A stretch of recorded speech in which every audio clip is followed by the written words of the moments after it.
بسم اللہ الرحمن الرحیم۔ صرف 5 منٹ کا مدرسہ قرآن و حدیث کی روشنی میں 310واں دن 10 ذی القعدہ۔ نمبر 1، اسلامی تاریخ۔ حضرت عمر بن عبدالعزیز رحمۃ اللہ علیہ۔ حضرت عمر بن عبدالعزیز رحمۃ اللہ علیہ کی پیدائش سن 61 ہجری میں ہوئی۔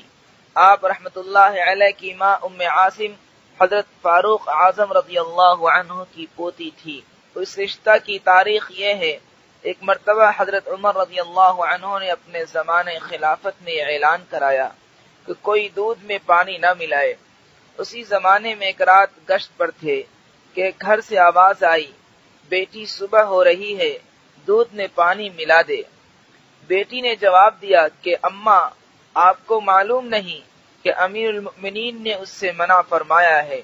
ماں نے کہا کہ امیر المؤمنین اس وقت کہاں ہیں؟ ان کو کیا خبر؟ بیٹی نے جواب دیا، امیر المؤمنین کو خبر نہیں تو کیا ہوا، خدا تو دیکھ رہا ہے۔ حضرت عمر رضی اللہ عنہ نے اس گھر کو نظر میں رکھ لیا اور اپنے بیٹے عاصم سے کہا کہ تم اس لڑکی سے شادی کر لو، مجھے امید ہے کہ اس سے ایسا جواں مرد پیدا ہوگا جو سارے عرب پر حکومت کرے گا۔ عاصم نے اس سے نکاح کر لیا۔ حضرت عمر رضی اللہ عنہ کی پیشین گوئی کے مطابق اس خاندان میں عمر بن عبدالعزیز رحمۃ اللہ علیہ پیدا ہوئے، جنہوں نے خلافت راشدہ کے طرز پر حکومت کی، یہاں تک کہ انہیں عمر ثانی یعنی دوسرا عمر کہا جانے لگا۔ نمبر 2، حضور صلی اللہ علیہ وسلم کا معجزہ، اونٹ کی رفتار کا تیز ہونا۔ حضرت جابر رضی اللہ عنہ سے روایت ہے، ایک سفر میں آپ صلی اللہ علیہ وسلم کے ساتھ تھا۔ میرا اونٹ اتنا تھک گیا تھا کہ چل نہیں سکتا تھا۔ آپ صلی اللہ علیہ وسلم نے فرمایا، تمہارے اونٹ کو کیا ہو گیا ہے؟ میں نے کہا، تھک گیا ہے۔ آپ صلی اللہ علیہ وسلم نے اس اونٹ کو ہانکا اور اس کے لیے دعا کی۔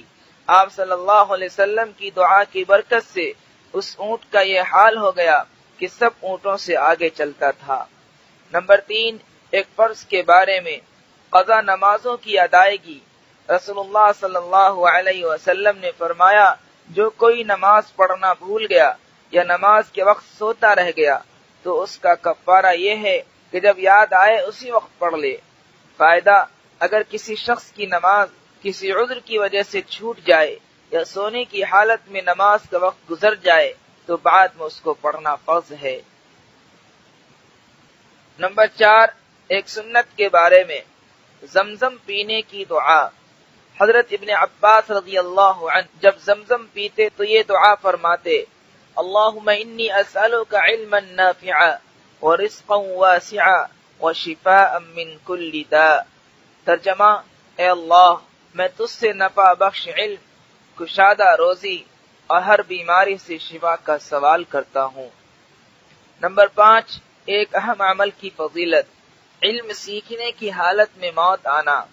رسول اللہ صلی اللہ علیہ وسلم نے فرمایا، اسلام کو زندہ رکھنے کی غرض سے علم حاصل کرنے کے دوران جس کی موت ہو جائے تو جنت میں اس کے اور نبیوں کے درمیان صرف 1 درجے کا فرق ہوگا۔ نمبر 6، ایک گناہ کے بارے میں، یتیموں کا مال مت کھاؤ۔ قرآن میں اللہ تعالیٰ فرماتا ہے، یتیموں کے مال ان کو دیتے رہا کرو اور پاک مال کو ناپاک مال سے نہ بدلو، اور ان کا مال اپنے مالوں کے ساتھ ملا کر مت کھاؤ، ایسا کرنا یقیناً بہت بڑا گناہ ہے۔ نمبر 7، دنیا کے بارے میں، دنیا چاہنے والوں کے لیے نقصان۔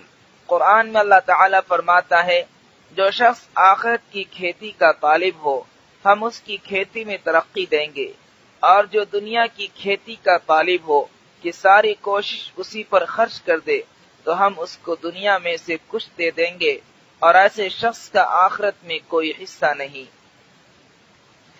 نمبر 8، آخرت کے بارے میں، زیادہ عمل کی تمنا۔ رسول اللہ صلی اللہ علیہ وسلم نے فرمایا، اگر کوئی بندہ پیدائش کے دن سے موت آنے تک اللہ کی اطاعت میں چہرے کے بل گرا پڑا رہے تو وہ بھی قیامت کے دن اپنے سارے عمل کو حقیر سمجھے گا اور یہ تمنا کرے گا کہ اس کو دنیا کی طرف واپس کر دیا جائے تاکہ اور زیادہ نیک عمل کر لے۔ نمبر 9، طب نبوی سے علاج۔ بیماریوں سے بچنے کی تدبیر۔ رسول اللہ صلی اللہ علیہ وسلم نے ایسی جگہ بیٹھنے سے منع فرمایا ہے کہ جہاں بدن کا کچھ حصہ سایہ میں ہو اور کچھ حصہ دھوپ میں ہو۔ نمبر 10، نبی صلی اللہ علیہ وسلم کی نصیحت۔ رسول اللہ صلی اللہ علیہ وسلم نے فرمایا، ابو ذر، تم جہاں کہیں ہو اللہ سے ڈرو، گناہ ہو جانے کے بعد نیک کام کر لیا کرو، یہ نیکی اس گناہ کو مٹا دے گی اور لوگوں کے ساتھ بہترین اخلاق سے پیش آؤ۔